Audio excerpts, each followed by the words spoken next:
Hello crafters, I hope everyone is well and safe. Today I'm really excited because I'm going to be sharing with you 5 new needle felting tips. So if this sounds fun, please like, comment and subscribe to my channel and stay tuned.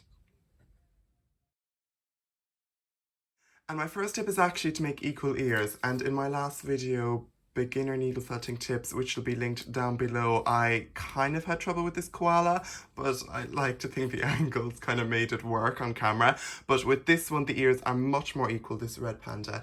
And the way I actually do this is with templates. So I made these templates out with laminate paper, and it actually makes such a difference. And if you're batch making animals, as I was, it makes the world of difference. So you can use laminated paper or any kind of thick paper to do so. And what I like to do is just take my basic ear shape. I'm just kind of freehanding here, but you will kind of make it more symmetrical and stuff, and then cut around it.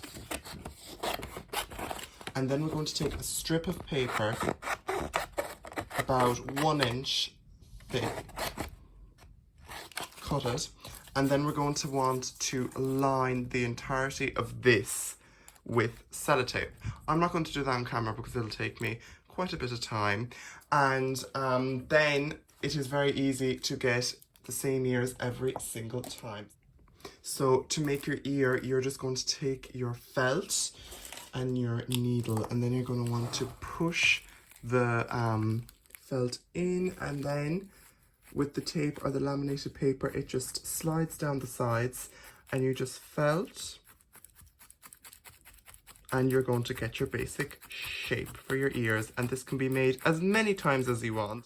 So the next tip is actually to make these perfect needle felted balls, and you can also make ovals with it.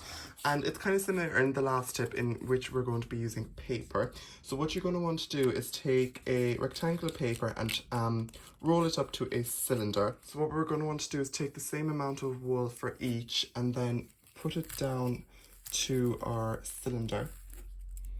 And then we can just start felting. Turning as we go. You can turn it upside down.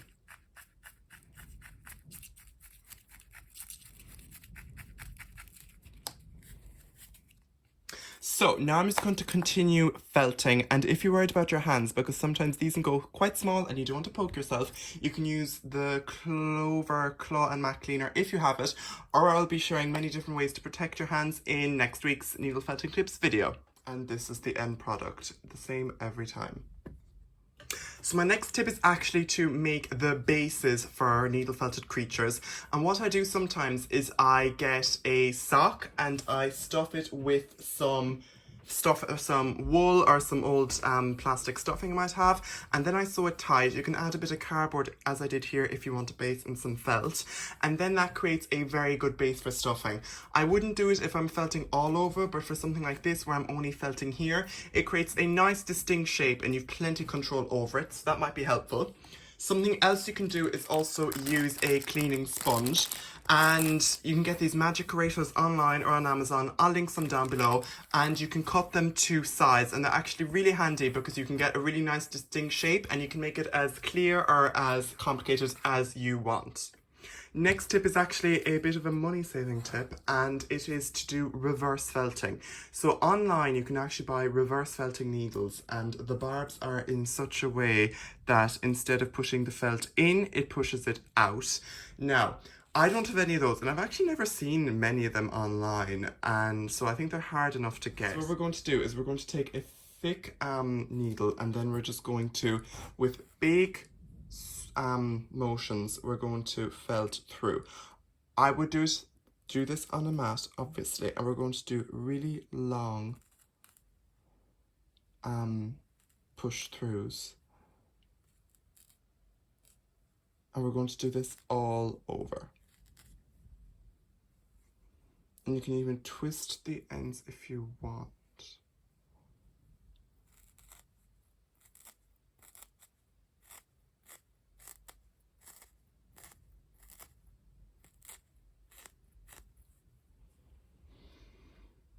And then you see we get this kind of effect, and then I would just, being really careful you don't felt all of that in again, I'm just going to felt that down to my creature. The next tip is actually really helpful if you're doing crochet. So, say you have a dog and it's just a little bit boring, or any animal, obviously. I just made these dogs and they're just a little bit boring. They're all the same color and you kind of want to personalize them. Maybe you want to add a mark or a heart somewhere. So, instead of crocheting it in the pattern, which honestly, I have so much trouble doing that, what I like to do is felt onto it, and as controversial as it may sound, it actually works really well. And using my fine needle, and this is definitely what I would use a fine needle, not a thick needle, I'm going to kind of do whatever I want. I think I'm going to try and make a heart onto his stomach. So, you're going to want to try and felt as much as you can onto the actual crocheted part, not the holes, if at all possible. And there we go. It's admittedly not the best heart of my career, but that is fine. So thanks so much for watching. I hope to be doing many more of these, and I've plenty down below if you want more needle felting tips, techniques and tricks. So thanks so much for watching. Please like, comment and subscribe to my channel, and stay tuned.